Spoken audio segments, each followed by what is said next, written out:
So good evening and very welcome to a very cozy episode of BingeWatch Academy Superhero Science this evening in the Owl Auditorium. So this is the final episode of the current series of BingeWatch Academy Superhero Science, and we've had 3 episodes up until this point, and these are the 3 episodes that you had. You had Superman and Luke Cage, then we also looked at Jessica Jones, and the previous episode was focusing on Supergirl and the Flash, and the final episode this evening will look at Daredevil and Daredevil's super senses.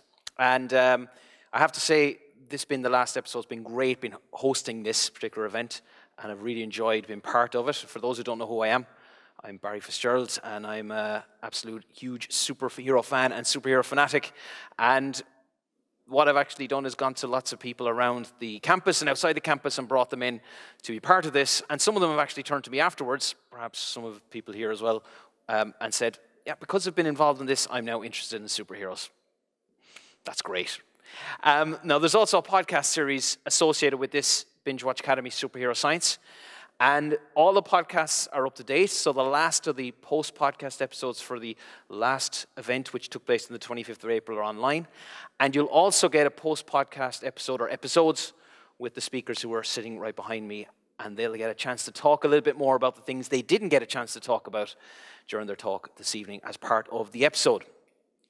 And we are also online. It would be great if you could share some videos and hashtag all of these, just so we can get the word out about what BingeWatch Academy is all about. And moving forward in the future, hopefully there will be more episodes associated with this event. Now, I've already introduced myself very briefly. So I'm a research scientist based here at TU Delft, but I'm also massively and hugely interested in superhero films and the superhero genre, which is why we're all here this evening to basically bask in the glory of what could be in terms of superpowers and superheroes. So let's start off with a little bit of superhero news, which I like to do at the start of all of these events. And this film, Avengers Endgame, is out, so this should be a really easy question to ask, and I'll get everyone on stage as well to hold their hand up. Who has seen Avengers Endgame? That's more than the room, most of the room, basically. So how many people have seen it more than once? More than twice? More than 3 times? More than 4 times? More than 5 times? Yes, I've seen the film 5 times, and I'm going to go again on Wednesday. I'm not going to talk about the plot or anything that happened in the film. We don't want to give anything away, but it's currently the 2nd highest grossing film ever. It's about $300 million now behind Avatar. So fingers crossed it overtakes Avatar. I hope anyway. But of course, there's new Avatars in the future, so they might overtake them. But there was a big announcement came out just in the last couple of days about the Avengers Endgame DVD. Now, that's going to have huge numbers of extras in it, including all 14,605,000 alternative endings that Doctor Strange saw in Avengers Infinity War. So 14 million alternative endings. Sounds really cool. It's definitely something I'm going to try and buy anyway. The next film after that, you may have seen the trailer, which they released with some Avengers Endgame spoilers. And I'm not going to show that trailer here because I don't want to spoil it for those who haven't seen the film. And that is Spider-Man Far From Home. And the principal villain in that is a guy who has a fishbowl for a head. Mysterio, Quentin Beck. And I will show you a little bit more about what Quentin Beck can do later on in this episode. And finally, I think it's nice to talk about a film that's actually coming out later on in the autumn, and that is on the right-hand or the left-hand or right-hand side of the screen for you. Left-hand side, sorry, is the first issue of Batman. So that's Batman #1 from 1940, and the villain in that particular episode or that particular issue was the Joker. And the Joker has been in many different films, and the Joker is going to get his own film, with Joaquin Phoenix playing the lead role of the Joker, and that's going to be out in October. And also starring in the film is Robert De Niro as well. So I think it's going to be an interesting take on the Joker story, and I'm looking forward to seeing what they actually do with that character. So we're here this evening to talk about one particular character. It's not the Joker. The character we're going to talk about is Daredevil. So who is Daredevil? Or who is the Daredevil? So for those who don't know, I'm going to give you a brief history of the Daredevil. Daredevil was a character that was created by, surprisingly, or not surprisingly, Stan Lee in 1964 and first appeared in Daredevil #1 in the same year. Now, Daredevil, his real name is Matt Murdock, and Matt Murdock is a solicitor, a lawyer based in Hell's Kitchen in the very famous organization of Foggy Nelson and Matt Murdock, or Nelson and Murdock lawyer firm. Now, he got some really unusual powers, and he got these powers after an accident involving, well, depending on whether you think about the comic books or you look at the films, they'll say it's a radioactive substance or chemicals.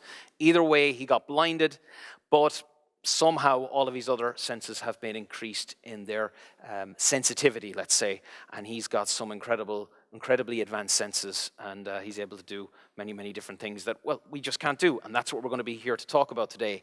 This is the issue of Daredevil #1 from 1964, and what I really like about this issue is just over here, they tell you that, well, the last comic that just came out was one of the very first issues of the with Spider-Man, or the Amazing Spider-Man, and they're also suggesting to you to actually keep this, because this comic book will actually be worth quite a lot of money in a few months. Now, I don't imagine that it would have accumulated much value in the 60s, but if you have got Daredevil #1 right now, I'm pretty sure it's going to be worth quite a lot of money. And Daredevil has gone on to appear in his own film in 2003 with Ben Affleck in the lead role as Matt Murdock, and recently, in the last 5 years, Daredevil has got his own series on Netflix with Charlie Cox playing the role in 3 different seasons, and he's also appeared in The Defenders. And tonight you will see some clips from The Defenders, because I want to tie into the other characters who were part of BingeWatch Academy Superhero Science, and that is Jessica Jones and Luke Cage. Now, tonight we're going to be talking about superhuman senses and the idea of having incredibly advanced senses other than sight, maybe hearing, smell, sensitivity, touch, or perhaps a radar vision. Somebody tell me what I need to know about the hand so I can be on my way. What is that? Oh, as part of the deal, he made me order for it, everything. We're not here to eat. Are those pork? No, they're shrimp. Oh, this guy's got pork. Ah, great. God, you're weird. So there's a reason why I've shown you that clip, because it shows 2 of his powers in one simple scene. So that's taken from The Defenders. It's from episode number 4. It's The Royal Dragon is the name of the episode.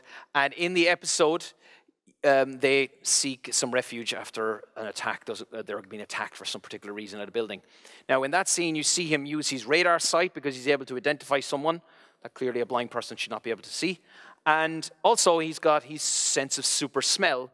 And he's able to detect or to tell if something is pork or something is shrimp. And that's something that I don't know anyone can do that. Anyone here got a great nose for food? Maybe you can. But if something just walks into the room and you're instantly able to tell what it is, well, I think that's definitely a sign of augmented senses in the case of Daredevil. Now, ordinarily, I would ask a question if you were here in the past, where I used the mobile phone system, but today we're just going to do it with hands, because we have, let's say, a select few here, just to make it easier and quicker to get through to the speakers. So very, very quickly, hands up. If I gave you an option to have any one of the amazing senses that Daredevil has, and this is open to all the speakers behind me as well, hands up who'd like to have super smell. It's okay. Put your hand up. I mean, are you half? Yeah, half? Of course. Have you been in a bus? Okay, right. So hands and Rolf then, okay. 2, super sensitive touch. You can only have 1. Oh, shite. Number 3, super hearing. Yeah. And then finally, radar sight. You see now, yeah, right. Yeah, you can't have them all. You can only have 1. Daredevil has them all, but I'm only offering you the opportunity to have one of those. So clearly the smell one is out. But luckily tonight we're not here to talk about smell. We're here to talk about sight, and predominantly about sight, but also about prediction. But the first speaker is going to talk about how maybe you could see with sound. And the first speaker is a postdoctoral researcher here at TU Delft. And I met the speaker when he was taking part in the Fame Lab competition at TU Delft. I loved what he spoke about. I thought this guy is a perfect fit for the program from BingeWatch Academy Superhero Science. So I'd like to introduce everyone to Roberto Merino Martínez. Thank you. There you go. All right, thanks for the introduction, Barry. And yeah, as Barry said, today I'm here to talk about how can we see sound. And perhaps you know that Daredevil can somehow see with sound. Like, he's blinded, as Barry mentioned already. But how he describes it himself is like seeing a war on fire. So it's not really clear about how he does it, but it's pretty, let's say we can assume that he uses like augmented sensing on his ears. Something like a bat or a dolphin, like perhaps you know about the sonar system. But if we don't have superpowers like Daredevil, how can we see sound? Because basically sound is invisible. The problem is that our ears are not, let's say, as developed as Daredevil senses. And the problem with our ears is that we only have two. But if we could have more ears, more than two, we can really improve the results. And let me explain you this with a small example. This what I work on is microphone arrays. There we go. Well, anyway, so imagine that we have a point source, like a sound source over there. Wait, I have to. Ah, there we go. It's tricky. Okay, so we have something making noise over there.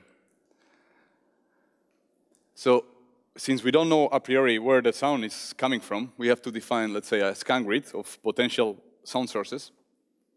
And we use, instead of 2 ears, we use multiple ears, or for the same sake, microphones in a microphone array that basically sample the sound field in different points. And by doing some math that I'm not going to get into, we can try to guess where the sound was coming from.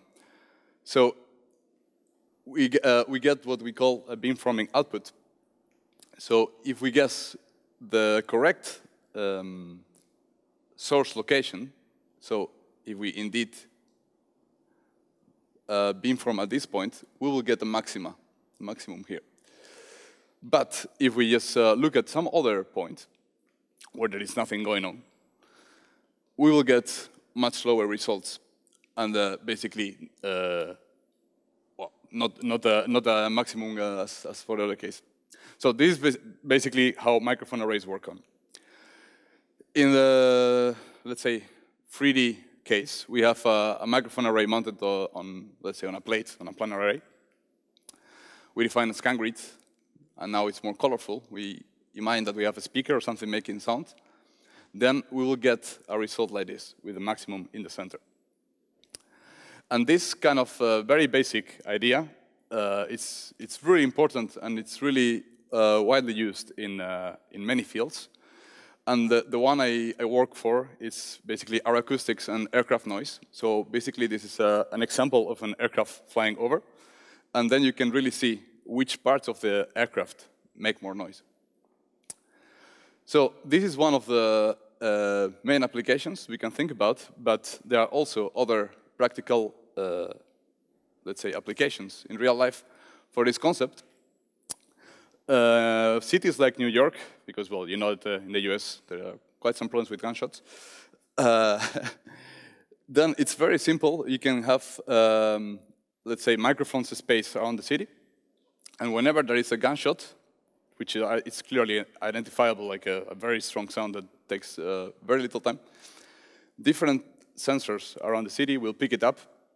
And you can triangulate the actual position where the gun was shot.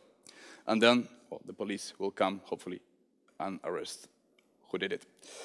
So this is a very simple application, but we can also apply it, as I said, to aircraft noise. And it's going to be a bit loud, so... Yeah, thanks.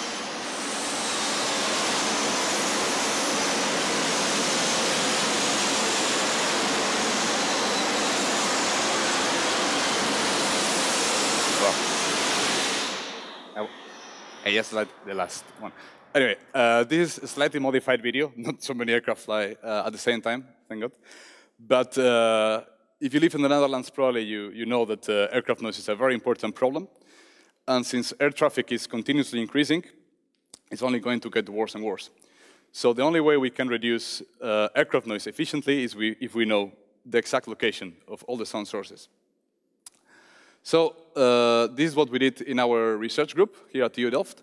We had our microphone array on the left, and we went to Amsterdam Airport, to Schiphol, and we placed our array over there.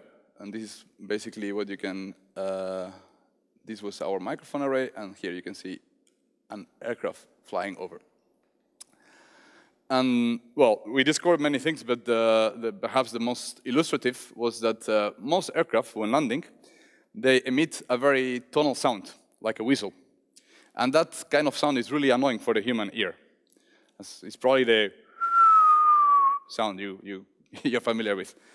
So we decided to look at that particular frequency, and we found out something quite interesting, that all the aircraft, or most of them, emit a very strong sound coming from the nose landing gear, from the wheels of the aircraft, here and here. Just to give you another example of application of this technique, we can also go for higher frequencies. For example, if we beam from those frequencies, we see that in that case, the engines are the main contributor. But if we focus at landing gear noise, we researched it a little bit more, and we saw that the main reason for this noise to happen is because there were some open cavities in the system, and they basically act like a flute with the interaction of the air. Basically, you have the typical example. If you have a beer and you blow on it, you will get a flute type of sound. It's basically the same concept. So by simply closing these cavities, we can already reduce aircraft noise in a very dramatic way and improve the annoyance around airports. Another supervillain we can attack. I don't know if you are aware that President Trump had a very smart statement about wind turbine noise, about wind energy in general, but he was attacking wind noise. And they say the noise causes cancer. You tell me that one, okay? Hillary wanted to put up wind. So there is no research showing that wind turbine noise causes cancer. It is annoying and it can lead to other nasty effects, but well, this is simply not true. But again, we all want to go for renewable energies, and wind turbines are every time closer to us, and more often, especially in the Netherlands as well. And sadly, they cause also quite some noise. These are not my results, but you can see that the tip of the wind turbines, when rotating, make quite some noise. So since this is a problem that is also going to be increasingly important, in this case, we looked at nature and see if we can learn something from it for reducing noise.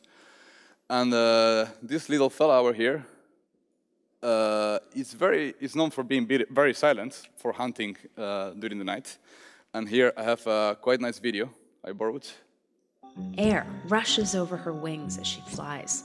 In most birds, that's noisy, but with owls, there's almost no flapping sound, no rustling. It's quiet.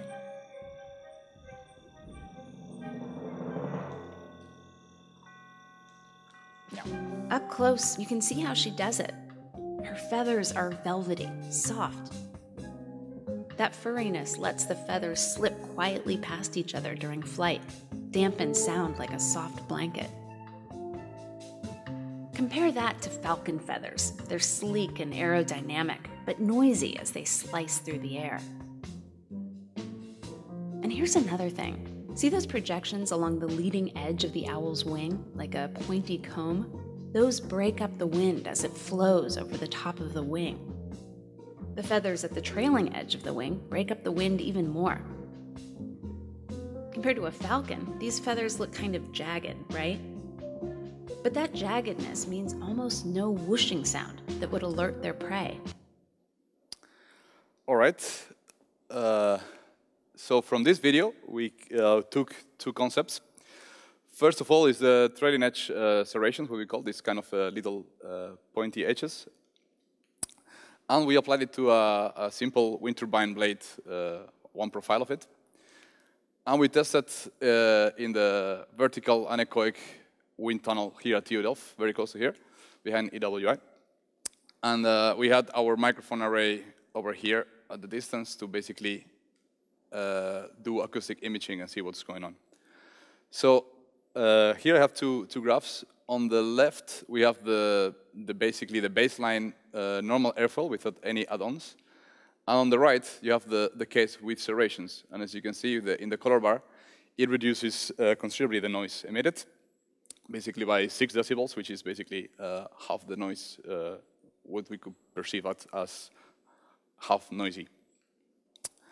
And the good news is that these devices are already being applied on real wind turbines out there, although I wouldn't like to be the guy putting them because it looks quite dangerous. But then we go to the second concept we can learn from owls, and it's this kind of velvety surface, or let's say permeable. And in this case, we had basically the same wind turbine blade, but we used a porous material. It's basically a metallic foam, which it's very, very permeable to air. So air can flow from top to bottom and the other way around. And again, this is an actual picture of the setup. We have our microphone array here with a lot of microphones and a lot of cables that I had to connect. And here is the airfoil, and the flow is coming bottom to top. And as you can see, our walls and ceiling are covered with acoustic absorbing foam. And again, on the top, we have the basic, the baseline case, and on the bottom, we see the improved case that it also gets about a 4 or 5 decibel reduction compared to the baseline. So both concepts are very effective. So that was all for today. Thanks very much for your silence in this case. And please, if you have any questions, let me know. Thanks very much. I will take that. Thank you very much, Roberto, for the great presentation. So does anyone have any questions? This also goes to those on the stage, of course. Does anyone have a question? Perfect. Hi, thanks for the... Is it working? Yes. Yeah, thanks for the presentation. I observed that there is a certain pattern in which the microphones were arranged, like in a spiral. Yeah. How do you decide that pattern? Or you just arbitrarily, by multiple iterations, came up with that? That's a really good question, thanks. That itself is a really interesting and beautiful topic of investigation. I don't do it myself that much, but I have colleagues devoted to that. And you will be surprised that there are some patterns also in, for example, if you take a sunflower, how the seeds are placed or in different types of flower, how the seeds are located, because each seed wants to get the maximum amount of sun. So in this case, if you get this kind of arrangement with logarithmic spirals and irregular shapes, you will get the best results. In general, like regular spacing, like square grids, are the worst in this case. So. Okay, thanks. Thanks for your question. Anybody else have a question? Nice. My question is, does the energy generation change? How much energy you generate change when you change the blades with the things you mentioned? Actually, I believe that for the porous material, for example, case, the performance will be a bit worse, aerodynamically speaking. But for the serrations, the performance increases even, because it's like if you have a flap, like when the aircraft are taking over, then you have more lift generated, so more energy production. But the more practical improvement in energy generation, and I forgot to say it actually, good point, is that due to regulations, wind turbines cannot rotate as fast as they are able to. So especially during the night, they are forced to rotate in a slower mode, so less energy produced. But if we reduce the noise levels, then we can rotate at faster, let's say, faster velocities, which means more energy produced. And current European regulations, it varies a lot between countries, but per each decibel reduction, you can produce more or less 4% more energy, which means 4% more money and blah, blah, blah. But we saw here that, noise reduction is about 4, 5, 6 dB. So that's already quite some energy. Okay, thank you. Thanks. Any other further questions from the audience? Stage? Yeah, there's one. Yeah, movie where the sound trailed the movie. So the sound source was like 10 degrees behind the blade. Is that because like the distance your camera is or your microphone array is? The wind turbine, yeah. That's not my result. So it was from a company, a commercial company showing this showcase. But I believe that that's because they didn't implement the movement of the source correctly. So Okay. if you really take into account the exact motion of the source, you can really have it pinpointed. Okay. Okay, I have a very quick question. So let's just say, hypothetically, I want to become a vigilante. And Gee, what a surprise. Sorry? Gee, what a surprise. A good vigilante. I want to be a good vigilante. Right. Now, I want to be like, let's say, Daredevil. And if I came to you and said, look, let's keep this on the QT, the down low, any chance you could incorporate your technology into a suit that would allow me to be able to see sound in a way that I would not normally be able to see it or perceive it. Is it possible to miniaturize your technology that you use? That's a very good question. Well, of course, as in everything in life, the bigger the better.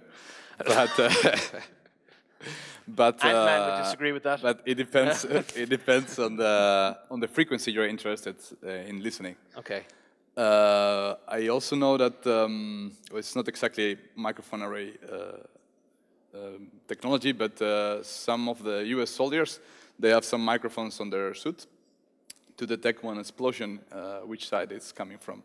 So if you would like to hear explosions or, let's say, gunshots or stuff like that, as simple as having a hat with 4 microphones, you can already triangulate where the direction is coming from. It's not going to be as accurate as these beautiful color plots I saw, but it's good enough for. So you're saying it's possible? Yeah, let's put it. Yes, I can dream. Absolutely. Roberto, thank you very much for your talk. Thanks for your round of applause attention. for Roberto, please. Okay, so that was the first talk, and normally we would have a question. So I think I'm going to just very, very quickly ask everyone the same question I just asked Roberto. Who here would actually like to wear technology like Roberto's working on that could allow you to see sound or interpret sound in a different way? There we go. There's one anyway. High hands. Let's go high hands here. Look at that. There we are. Look. Pretty much most everybody. Excellent. We got everyone on that. Brilliant. Okay. So before we introduce the next speaker, just want to tell you a little bit more about Daredevil. And in the series, you would have seen on Netflix, you would have seen Daredevil fighting against, well, his principal adversary was Wilson Fisk, otherwise known as the Kingpin. But of course, Daredevil would have fought many of the other characters in the comic books, including Mysterio. And as I mentioned earlier on, Mysterio is going to be, well, we believe to be the main villain in Spider-Man Far From Home. And to get an idea of what Mysterio can actually do, I want everyone to have a look at this. Whoa, weird.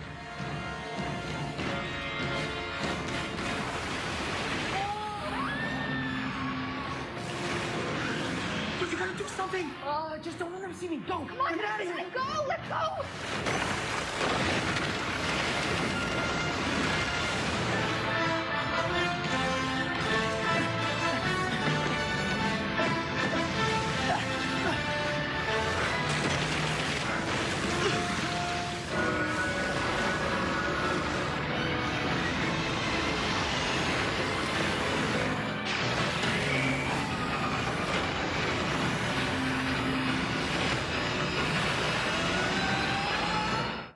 And that is Mysterio. As I mentioned earlier on, quite impressive for a guy who's wearing a fishbowl on his head. And he's quite capable of doing many, many different things. That being that he's fighting in the scene, which is a scene from Spider-Man Far From Home, is believed to be Hydro Man, who is also a villain in the Spider-Man comic books.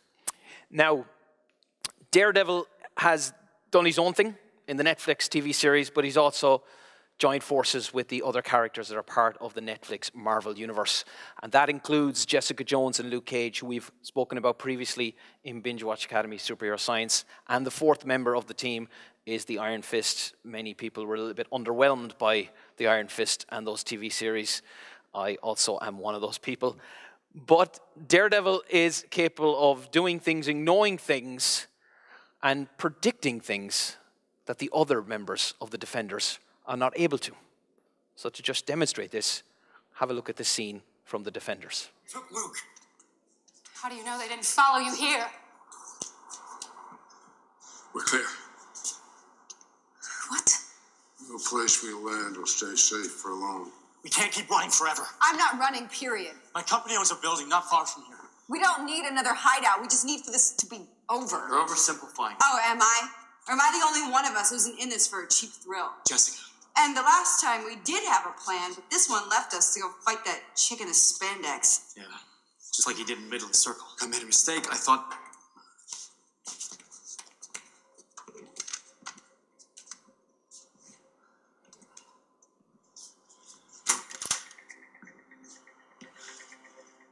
Luke?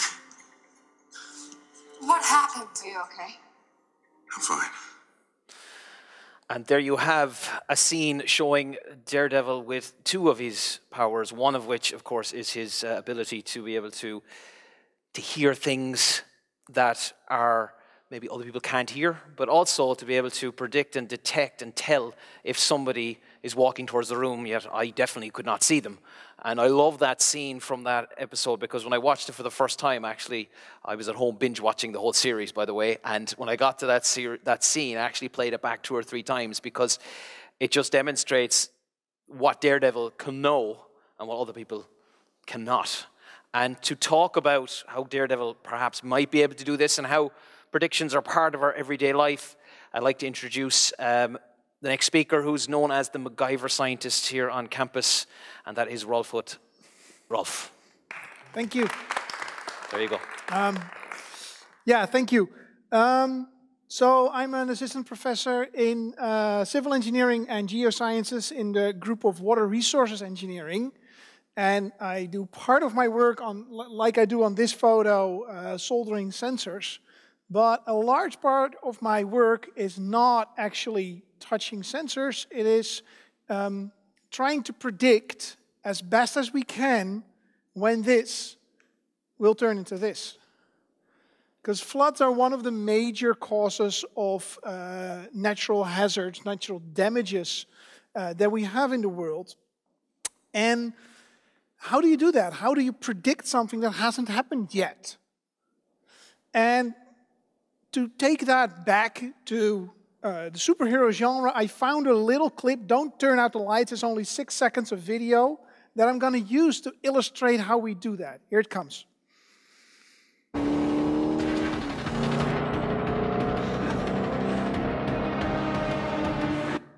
Okay, question. Where is this car going to be in 1 second? So you could, it was going really fast, it was going forward. It makes sense that this car might end up, click, there, right?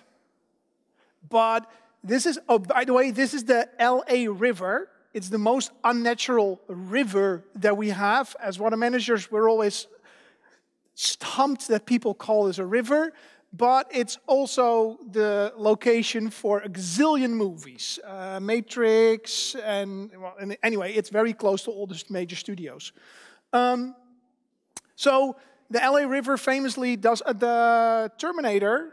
Yeah, Terminator 2 also there with the scene with the liquid metal. Yes. Yeah. So it's famously, it's not flat. So maybe it steers a little bit to the left or the right. It could end up here. It could end up there. Given the laws of physics, it's very unlikely that it'll end up here. Given the laws of physics, it's very unlikely that it will just stop dead in its track. And so how do we know that? Because we know the laws of physics. And we can just apply them here. Basically, if you take Newton's second law, you can just say, okay, I know all the forces acting on this object. There's some friction, there's some inertia going on, there's an engine force moving it forward, and that should be equal to the time derivative of p. Or as most people learn it in high school, mass times acceleration. So basically, we can just predict what will happen, right? Maybe you can say, yeah, well, okay, we need to include human behavior because there's someone, okay, but we can predict that as well. But can we? Can we really predict something if we just know the laws of physics? So I built a demonstration because I did think or something. Simple laws of physics, here we go. I want to know what happens to this pendulum if I let it go.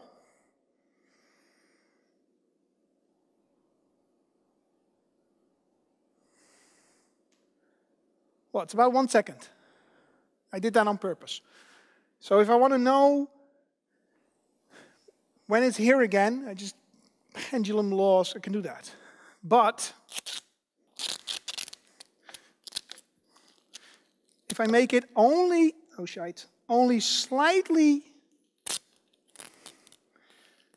more complex, I still know exactly, let's hope the weight is big enough, I still know exactly what the laws of physics are.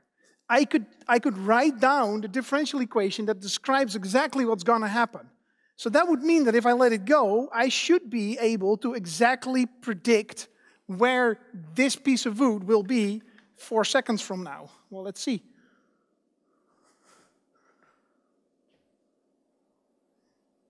Yeah, let's do that again, but higher. Yeah, there we go. Much better. You can see that now the laws of physics, although they're very deterministic, this one doesn't move as predictable anymore. And I can even exaggerate that by doing it like this. Same laws of physics, just a different starting position. And now it's going to go bonkers all over the place. See? Yeah, well, now predict where it's going to be. Mathematically, it should be very easy. We know exactly what these laws of physics are. Let's get this out of the way again and go back to the slides. Yeah. It should be very easy, right? I just take a starting position and I solve these laws of physics and I calculate where we go. And I did that for a slightly different system than this. It's called a Lorentz system, but it's just as easy. And this is the solution over time of something like where this one is. Just the first one. But if I take very minute variations in the starting position, and I do that 100 times, and very minute, I mean on that scale of 0 to 15, I just add less than 1 of 100. Randomly. And I do that 100 times, then these are all the positions we're ending up. So the first 2 seconds are kind of predictable, but then it explodes. I cannot predict beyond 3 seconds. It's a chaotic system. So how could we try to move further? But there's one thing you could do. I could, after 3 seconds, take an observation. I could do a measurement to see, okay, now where is it actually? Because my prediction from my starting point said I will be somewhere in this entire space of opportunities. Maybe if I measure where I am, I can start from that point again. However, your measurement is going to be uncertain as well. So if I measure, it'll be like, okay, the position at time is 3 will be around 0 plus or minus 1, depending on how fast I can measure and how accurate. So what do you then take as starting position? Because we just saw that we're not sure what the exact measurement is. We're not sure what the prediction is. And we can derive mathematically that the best starting position moving forward is not the measurement. Because if you just take the measurement, what you're saying is all your knowledge before the measurement is bullshit. And that's not true. I had knowledge that we started at that point. That knowledge is somewhere still encoded in that prediction. So somewhat like the average of my previous prediction and my measurement is the best way going forward. But you don't take the straight average, you take the weighted average. If you have a very sure measurement, you take that as a bigger weight than if you have a very uncertain measurement. And that looks something like this. So the red dot is my measurement, the stars is the spread in my measurement, my uncertainty. And I use that to calculate 100 new starting positions, and then I forward it in time. So I can take a measurement every second and keep on forecasting. And you can see that after the measurement, the uncertainty becomes bigger and bigger again. And this is how we can keep tracking chaotic systems of what is going on.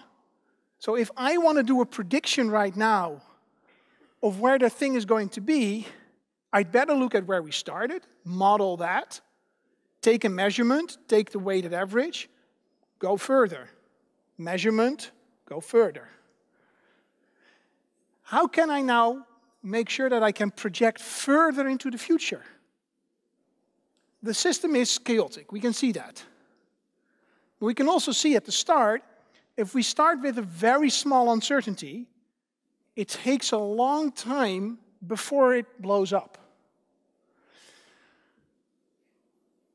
And we also see that if the measurement is more accurate, that weighted average collapses more towards the measurement. So we start with a smaller set again. So what if I do the exact same experiment, but instead of taking an uncertainty of about a half, which I did here, I take an uncertainty of about 1/10. Then it looks something like this. And you can see we have very small uncertainty. So we start at that point again. There's still a little bit of it.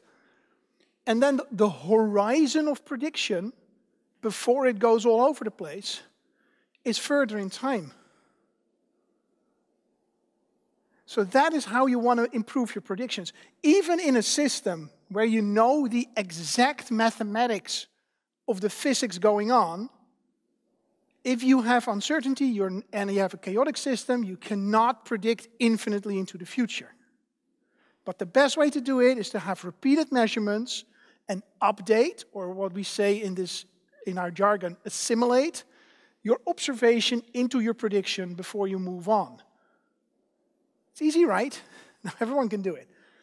Problem is, the mathematics behind it are complex, long matrix formulations with inverses and eigenvectors. Please don't look at it too long. But if you do, and if you make that your study and you do a master's in meteorology and data simulation, then suddenly you can put an uncertainty band on the projection of where the next hurricane is going to be. That's valuable. Or, and I emailed an actual weatherman. So, advantage of working in the water resources engineering department is knowing actual weathermen. So, about now, this is being presented at the 8 o'clock news, because this is the actual forecast for the coming 10 days, which uses that exact same principle. So if you want to know if it's going to be a nice weekend, you have to look at Sunday. It's going to hit about 20 degrees. And you can see that plume of uncertainty growing. And tomorrow, when they'll do a new run of the weather prediction model, they will not just start with observations of what temperature is at that point. What they will start with, well, let's see if I can do this, is about this point, this part. They'll start with Tuesday, take the average of that and the observations that they have, and then have their supercomputer run again. And I'm saying supercomputer for a reason. Because this thing has 4 parameters in it. Basically, it has this angle, it has this angle, it has the speed of this one and the speed of that one. So the derivative of the, if you know those, you know everything. So your computer only needs to store 4 values. If you want to calculate what's happening to the weather globally, you need a bit more variables. So much that you need a supercomputer to put them all in. And then this whole trick of running 100 simulations becomes problematic. Because in my research, what I want to look at is, can I predict what's going to happen the next 9 days all over the world with river discharge, the amount of water in a river at any point in time the next 9 days. This is a beta version of the e-water cycle project that we have currently running. We're now looking at the Irrawaddy River. This is a run from, I think, 2017. And so there's a very big uncertainty a few days from when we run this in if it's going to flood or not. And I would like to decrease that uncertainty. And there's a few ways we can do that. And if we go back here, we've already seen you can reduce the uncertainty by looking at better observations. Because if your observations are more accurate, your starting point becomes better. Makes sense. If you know better where you are, it's easier to project where you're going. But also, these are 100 runs. 100 weather models don't fit in the biggest supercomputers we have. So we just do a few runs, which means it's going to be harder to estimate what this distribution is. So therefore, part of my research, for example, is looking at, can we do ensemble common filtering, which is jargon for the data simulation scheme you just saw. Can we do that with less memory? So we called it RAM, reduction of used memory, ensemble common filtering. Basically, it's called RAM because we're trying to forget part of what we just did while keeping the overall bigger picture, which is what RAM does. And that helps us to predict in this situation whether that flood is going to happen further in advance. And taking this back to where we started, using all of that, we should be able to see what's going to go on. So from these 5 arrows, I'm going to count from the top. 1, 2, 3, 4, 5, where the 1 and the 2 are with the red dashes over them. I want to see some hands on where you think the car will end up. 1. 1, 2, 3, 4, 5, and 2 of the panelists. Okay, 2. Nobody thinks it will stop dead in his track. 3. 4. Most of the people think 4, 5. Okay, let's see what's going to go. Let's see what's happening.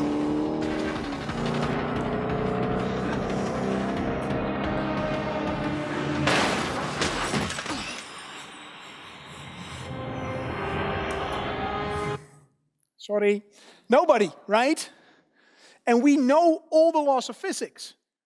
I know there's one physics student in the room. We know immovable objects, force, etc. We know that this would happen to a car running into an object. We just didn't see it. So if we had a better observation, yeah, I'm going there. If we had a better observation, we would have reduced the options that we started our projection with. And then we would have never included the arrows that went straight into that jet. Because the laws of physics says, nah, that's not going to happen, knowing that there's a jet there. Going back to the scene that Barry just showed, that smirky smile on Daredevil's face, he just heard some footsteps. Everybody heard footsteps. Most people were getting their guns out. He was just like, I know these footsteps. Because his observation is better. So of all the opportunities, of all the possibilities that everybody was considering, he just know, no. I know this dude. This is Luke. So we may say, yeah, he can project into the future. No, his observations are better. That'll help him predict better. And I hate it that all these superheroes are fighting crime, whereas the biggest problem we have is not crime, it's climate. So if they would just turn all that superpower to fighting the problem we're having with climate, maybe they can help reduce our observation uncertainty so we can predict better. Thank you very much. I'll take this. You can stand there for a second. We'll take some questions from the audience. I just want to comment. I'd love to see and know how Jessica Jones could use her powers to improve and address climate change. Ooh. Has anyone got any questions for Rolf about his talk? Anybody impressed by the pendulum? Anybody want a pendulum like that?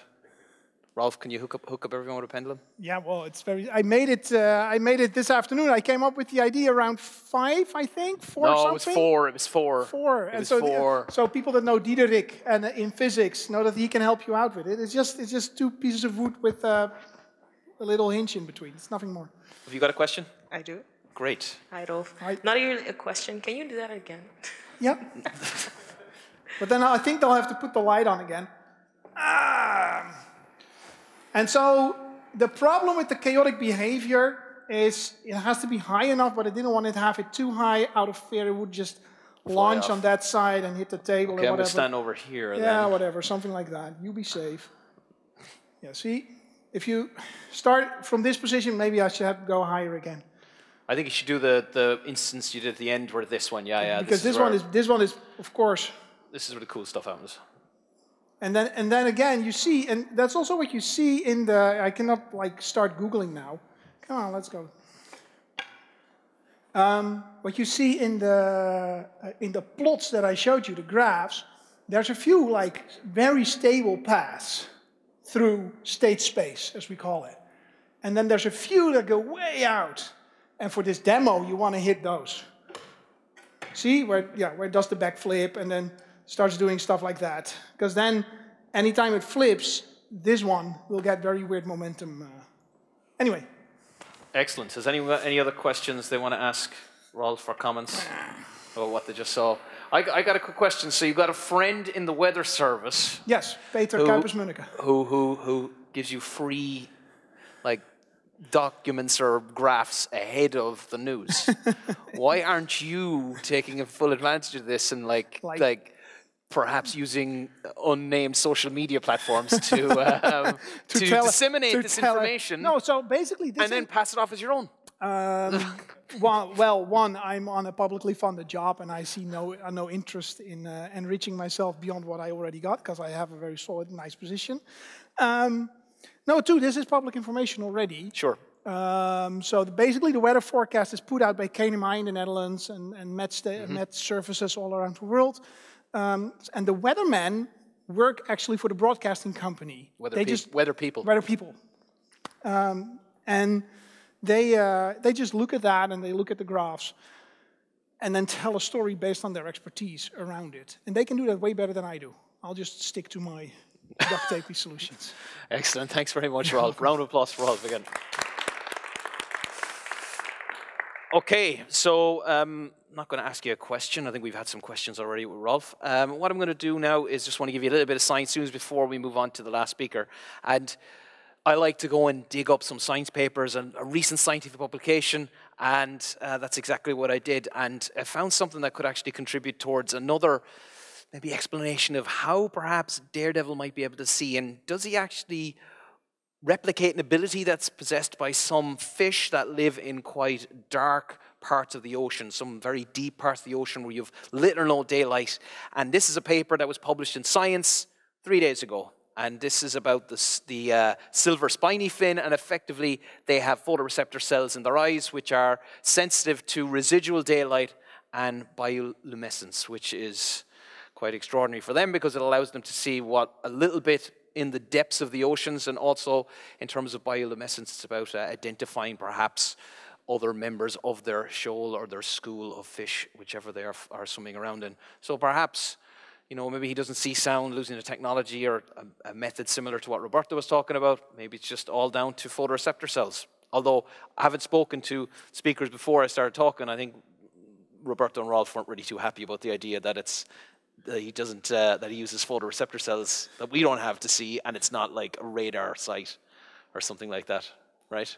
Yeah, I think they would prefer it to be the explanation that you see in the series. Now, the last speaker is going to talk about, well, something completely different from the other two, but also very much worthwhile and very, very cool project they were working on. And we saw Luke Cage earlier on, and in the series we know Luke Cage is impenetrable skin, he's bulletproof in effect, and he gets the opportunity to work with Daredevil, and in the last episode of The Defenders, you get to see Daredevil and Luke Cage actually use their unique abilities to try and achieve a certain task, and this is the task. Have a look at this. No, you're right, this place is completely empty. Got a lot of activity under the building now.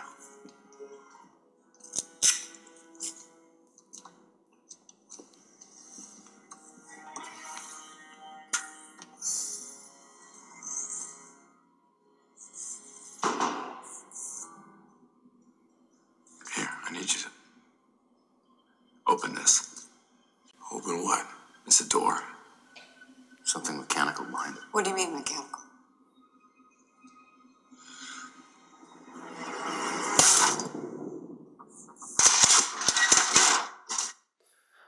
Okay, so there we have Daredevil and Luke Cage combining their abilities to basically rip a door apart.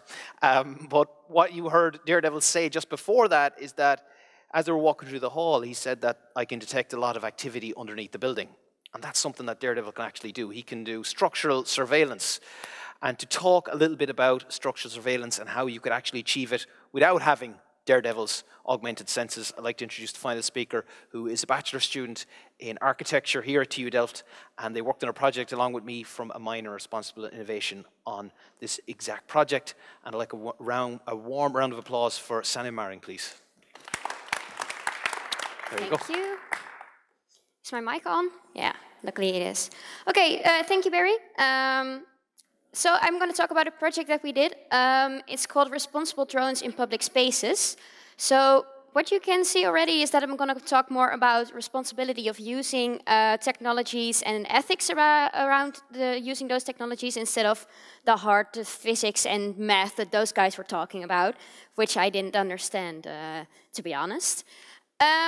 So let's look a little bit at Daredevil himself. So we've heard a lot about him tonight.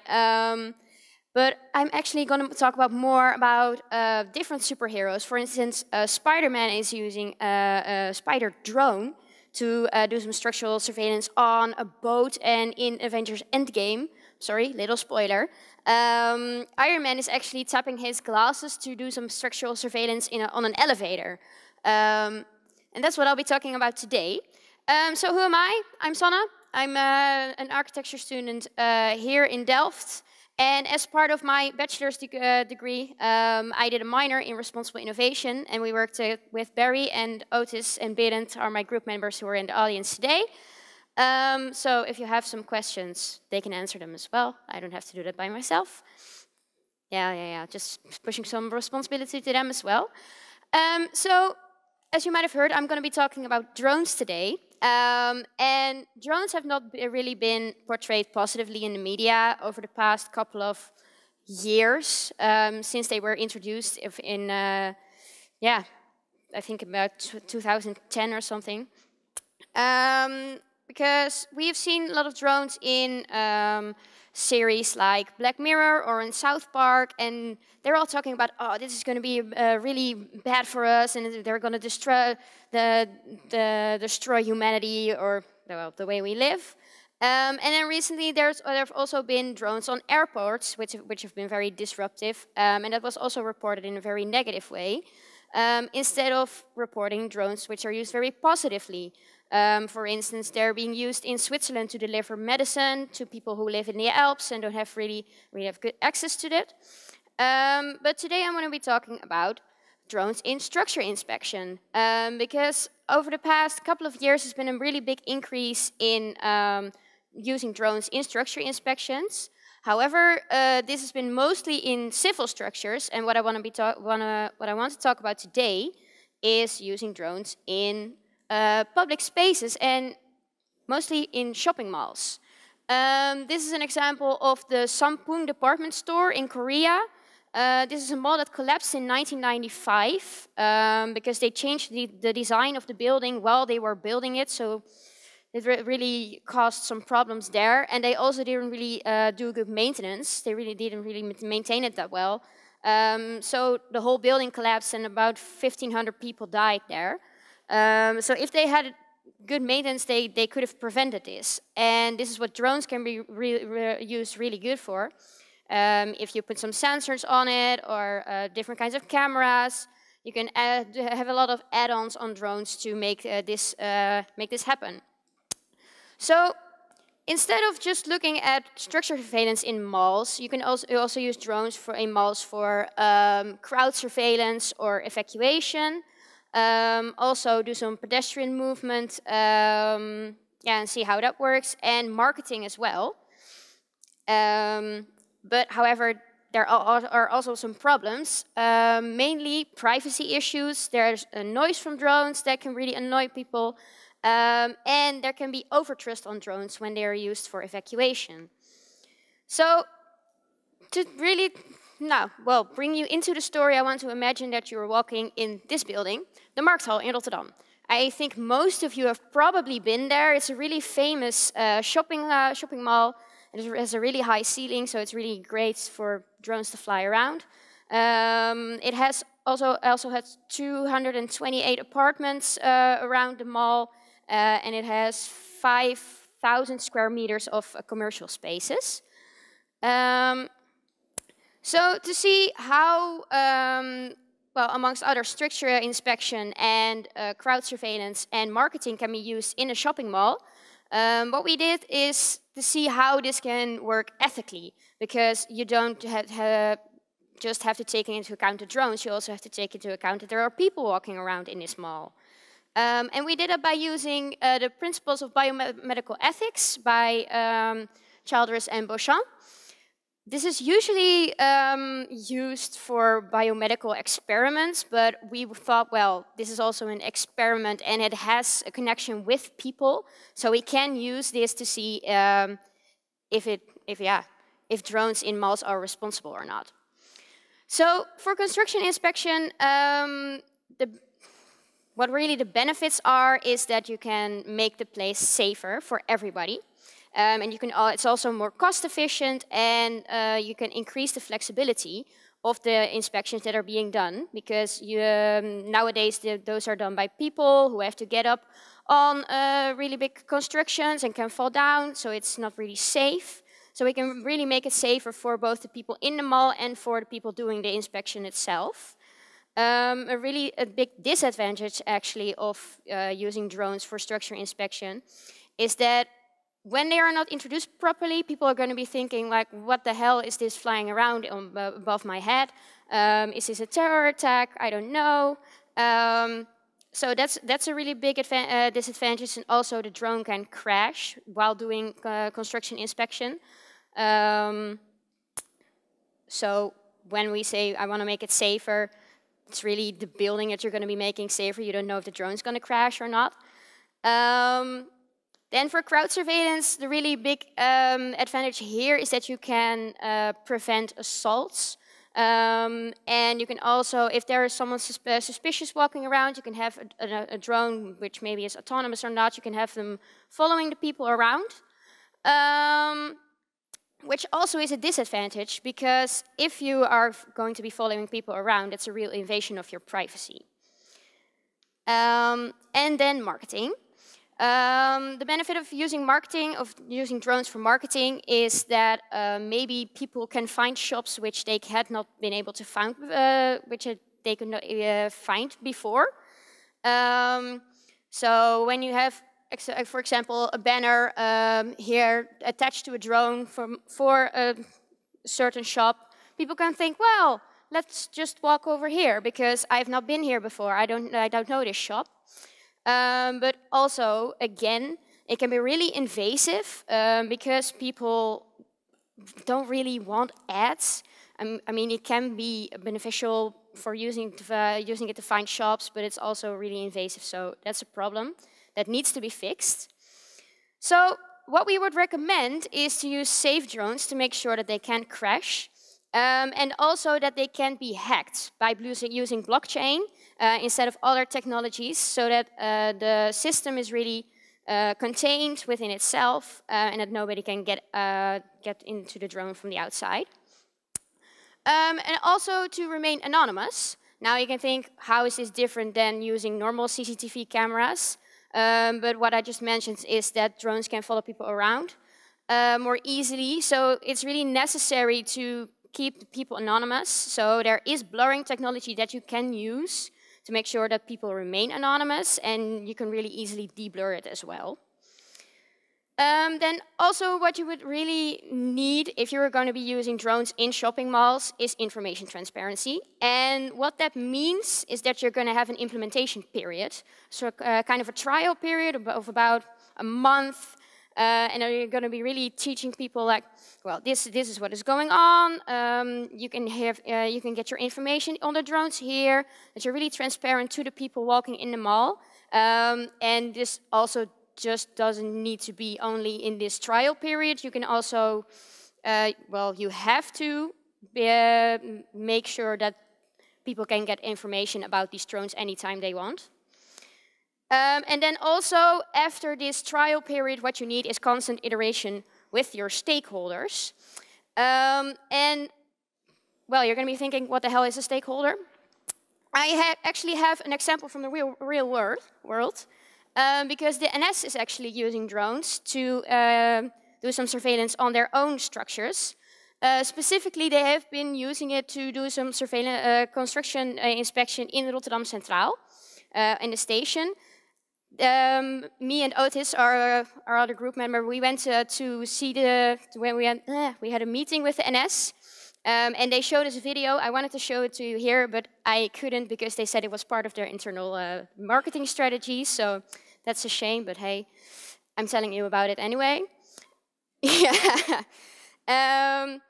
No, and they said, well, we haven't really shown it to people yet because we don't really know how people on the station are going to react. So what they did is they only did inspection in, can I get my pointer in? Somewhere here. Yeah, in the part here where there are no windows and people can't really see the drones, that's where they use them, and not really inside the stations yet. They said that there has been a legislation change since April 1st, but I haven't read the legislation, so I don't know what they're going to be doing. But that's really interesting to see, and for you to know as well that this isn't just a fairy tale or a made-up story, but it is actually happening in the real world as well. So, a question that I really want to end on is, do we really need super senses? And I think that we do need super senses to do these construction surveillances, but we don't need humans to have super senses, like Daredevil has in his DNA, in his body. I think we can do it the way Spider-Man did with the drones and the way Iron Man did with the glasses, and we don't really need to alter our own bodies. So, that's what I want to end on. So thank you very much for listening. And does anyone have any questions? That was great. Thank you very much, Sanne, for the presentation. Yes, we do have a question. Thanks for the presentation. I want to ask that, do they already have a safety measure? If you said that they're already using drones to inspect the structure of the central station, right? I'm sorry, can you repeat the question? No, my question is, what safety measure are you aware of any safety measures that NS has taken? No, because they're just doing trials right now. The guy that we met, he said, well, someone told me to get a drone and see what we could do with it. So they're just using regular drones right now. When we were in the meeting with them, they weren't even aware that you could use different cameras and sensors on drones. So we kind of put them on that idea, but I don't know where that is right now. So they were just using HD cameras when we were there. So. Okay, thanks. Anybody else got another comment or question?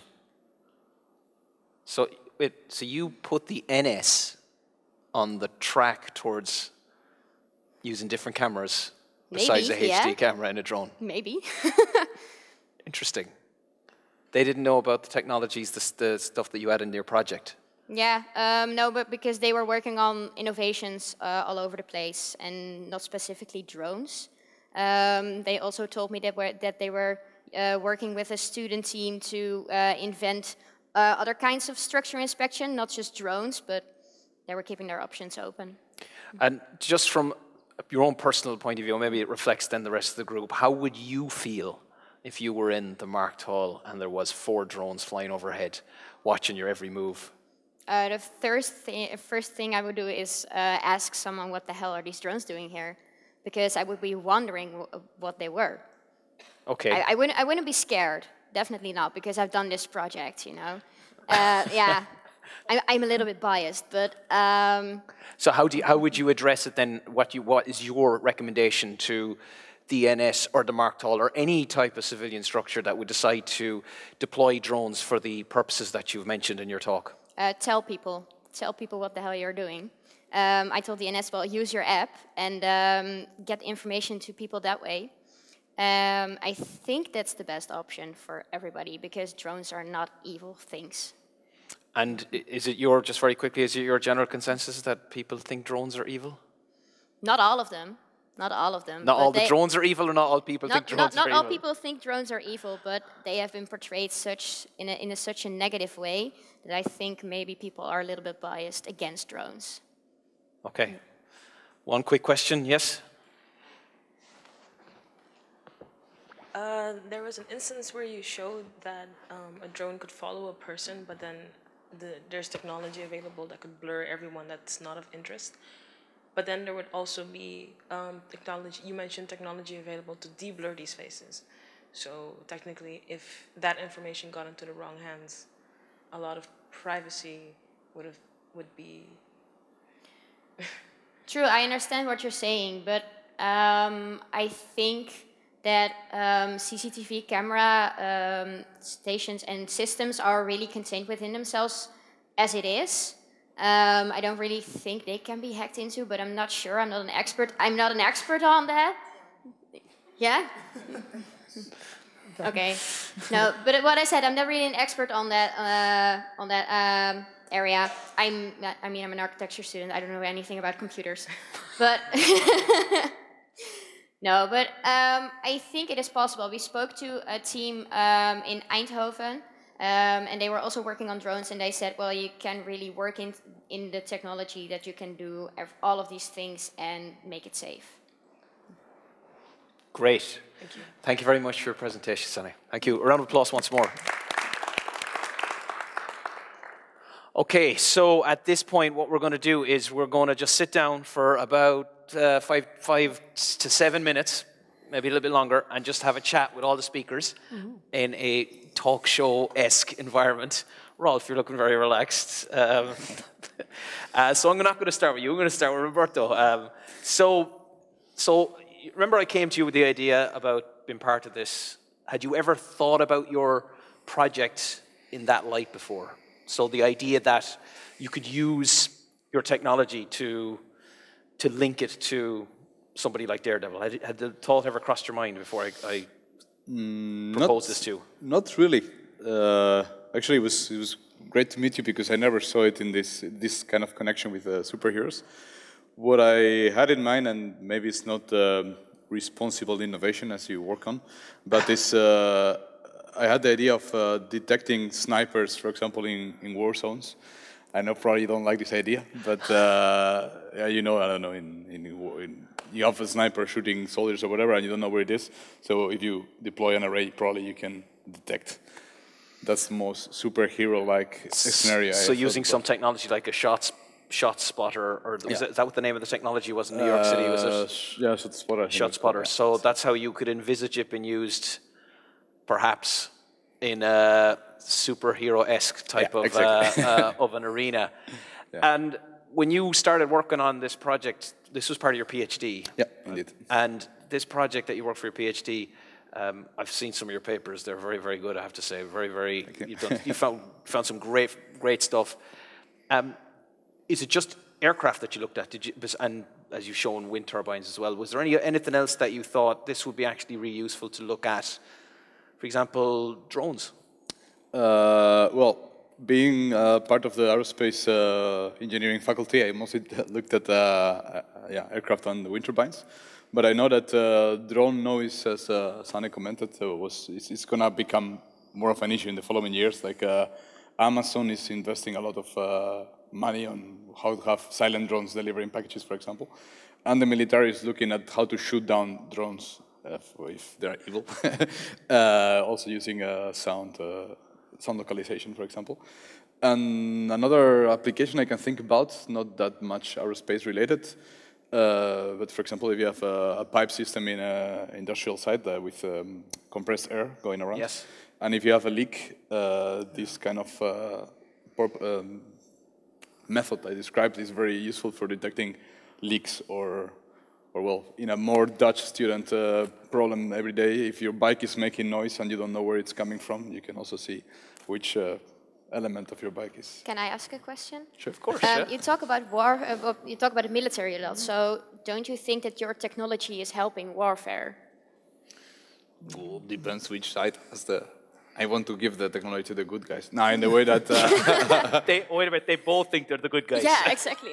That's a good point. But anything can be used for war. To be honest, like drones, for example, can also be used for evil purposes. True, but that's a technology that already exists. And you're working on something new, so. No, this exists already. How about using your technology to detect sounds in unique ways with a microphone array, to perhaps look for people in humanitarian circumstances. Perhaps they could be buried in wreckage, or they could be marooned, or in some way, I don't know if that's possible. Looking at Rolf here in terms of flooding, so if I had a city that was flooded, could I come in with a microphone array and detect for the presence of life, and then use drones, deploy drones to bring in resources to them? I heard of a project, I don't know if it's being funded or not in the end, but they wanted to have a microphone array on a drone to detect if somebody gets, for example, if there is a fire in a forest and there is somebody screaming, I don't know, in the middle of the forest, you could detect it. I don't think that's going to work, because the noise of the drone is going to be very disruptive. You can cancel for it, if you know where it is. There are sound sources in you can just have a microphone and just cancel that, but honestly, I don't think it's going to work. But, I mean, it's cool. It's a nice idea. Maybe we could work it out. It's a new dream team. There we go, yeah. So, Rolf, you've been pondering there as the questions and the comments been flying back and forth. I've got to ask you a question. I don't think I've asked you this before. Why did you decide to get interested in flooding? Well, no, I stumbled. How research happened, at least in my case, is I stumbled upon it. I did my MSc in room acoustics here in the physics building, and then another student from physics dragged me along to civil engineering because she wanted to do an internship abroad. And normally, if you do an internship abroad within physics, you just go to another like closed lab that, from the inside at least, you don't know that you're in another country. So at least people in civil engineering get to go outside. So we went there, and they said, we have this nice project in Kenya. Do you want to study groundwater movement and model that? And we did. And then stuff tumbled downhill, and suddenly I was in water resources, and my PhD was on sensor design for environmental sensing. And then at some point I was like, yeah, but these sensors are used for something. And then this project turned up where we could work on better predictions of flood forecasting all over the world. And I'm not contributing the knowledge on what we call hydrological processes, basically the knowledge on how plants evaporate or how water infiltrates into the soil. My colleagues are way better in that. I'm taking my background from basically room acoustics, but if you distill that, it's working with big data sets and working with time series. And I take that and bring that to the team to see how we can improve these predictions. Okay. So then you mentioned that you do a lot of work with sensors. Then I have to want to link everyone's work together. So let's go back to Roberto's work. Could you imagine using something like Roberto's work in your field? Would that actually make it have an effect or not? So what is a developing thing in our field is what we call distributed acoustical sensing. Basically what in Roberto field, he's using an array of microphones.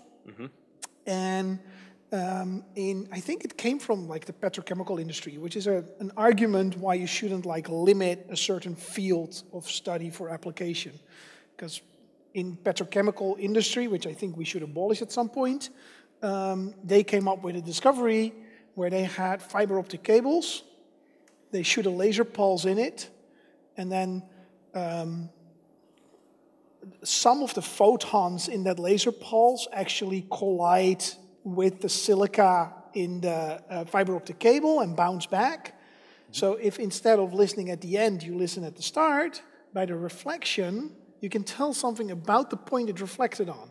And they can do this so fast that a single fiber optic cable becomes a microphone at all these points. So you have like a 10-kilometer long microphone at every 10 meters. And we're starting to use these things as seismic sensors. So we were putting them in the ground to detect earthquakes. We're putting them in the ground to detect where oil is. I'd rather detect earthquakes than oil, but so the research funded by the oil companies helps us better predict earthquakes. And it turns out that the speed of sound in solids, in ground, in soils, depends on the amount of water in the soil. So basically, by looking at the sound propagation in topsoil, we can see how wet it is. And that is a vitally important parameter in all of our flooding models, because if you imagine a hill slope that's completely dry and it starts raining, it will just soak into the ground, it will slowly move through the groundwater. If that same hill slope is soaking wet and nothing can be added to it, it will just run over the land into a canal and very fast hit the river and accumulate and flood something downstream. So these kind of parameters can be measured using the technology that they're using and that they're developing already. So the answer is yes. Absolute yes. Yes, I could have said that. You could have said that, but I like that you explained it. I mean, it's good to know. It's good to know the details. Okay, so you guys should be working together. Okay, at some point. I mean, there we go. Collaborations built at BingeWatch Academy. So Sanne, you want to point out here is that your background, your current study is in architecture. Yeah. And you ended up doing a project in responsible innovation on drones. Now, did you ever imagine that you would ever do a project or work on anything about drones? No, never. And what were your initial thoughts when you ended up getting a project about drones or selecting a project about drones? Well, I think my choices were between green facades and drones. I think those were the ones. And I don't really remember why I picked it, but it just seemed like a really cool concept because it is a really new technology and really popular as well. And my interests are very broad, so I was like, yeah, well, what the hell, let's pick this. And then I'm very glad that we turned the project around to architecture again, because you were really excited about talking about training, people who were training to fly drones, and I was like, well, I'm not really interested in that, so yeah. We turn it around in a good way. But that's the joy of the project. Of course, you could take the project in any direction you wanted. So now to bring it back to my thing, is that could you imagine that architects in the future would actually incorporate drones into their everyday working lives, do you think? Yes, definitely. And how do you think that drones could affect architecture in the future? Well, it's already happening because drones are being used on construction sites to see more precisely where the foundation of a building needs to be. But I think they're also used right now to see which rooms in a building are being used so that architects can design buildings more efficiently. If rooms are not being used, you need less space and stuff like that, you know? It's really about getting the data that you want. How do they do that? Like measure which room? Well, I would just look at when the light's on, but so what do they actually measure? Oh, I don't know. It's just something I glanced over very briefly. And I also know that there's a project in The Hague, I think, and I think it is the municipality that they're using drones to see how what the condition of a facade is in the center of The Hague. So I think that could also be used in architecture really, really well. So then, do you think there should be training in place for future architects with drones? No. No? No, not really. because I don't think it's a job of the architect to gather that information. I think that should be someone else's because architects are already very busy all the time. You know? Yeah. Busy life being an architect, right? Yeah. Okay, excellent. So I got to ask you all one question. I think you know what it's going to be. Favorite superhero, Roberto? I have to say Daredevil then. Daredevil, do you have to say Daredevil? You don't have to say. He's not in the room, so he's not going to take offense if you say somebody else. Damn, you should have asked me before. I'll come. No, that's why. This is the point. If I told you what the question was going to be, then you prepare an answer. And already Rolf is going to run through a list. Spider-Man then. Spider-Man. Why? I don't know. Cool suit? Nah, it's not my type, but wouldn't wear that. But I like more the movies, how it's done. And sure. I used to watch a cartoon TV series a long time ago in the 90s. Yeah, I remember that as well. Yeah. Rolf? Yes. Magneto. Hands down. Hands down. Well, he's kind of, most of the time, like 89% of the time, 90%, he's a villain. Every now and then he decides to be a good guy. Yeah. Yeah. And why would you like to, why do you like Magneto? I like that complexity from a story point of view. So the super powers are always like gimmicky, fun, but there are gimmicky. many people who would disagree with the word gimmicky, including this guy. That's okay. But I like the complexity of the character. Yeah, he's got a nice backstory. You know who his kids are, don't you, in the comic books? Nope. Wanda Maximoff and Piotr Maximoff. The Maximoff twins. So what they did with that in the MCU is okay-ish, I guess. But they had to, because it came down to movie rights. Yes, but the scene, character rights. But the scene where what's his name, Quicksilver, where Quicksilver puts on Time in a Bottle is hands down one of the best shots of any superhero. X-Men Days of Future Past scene. Yes. Yeah, it's fantastic. It's great. Sanne, same question. Favorite superhero? Captain America. Okay, Captain America. Yeah. Why Captain America? I don't know. I think because he has principles, I guess. So he's ethically. Yeah, he's a nice guy. he's an ethical superhero. You know, he more or less always does the right thing. Yeah. No, I say always, almost, because occasionally he has done a couple of wrong things. Mm-hmm. Okay, excellent. I want to say thank you very much to the three of you for being here tonight and to tell us all about your work and how it relates to Daredevil. A round of applause for all of our speakers, please. Thank you.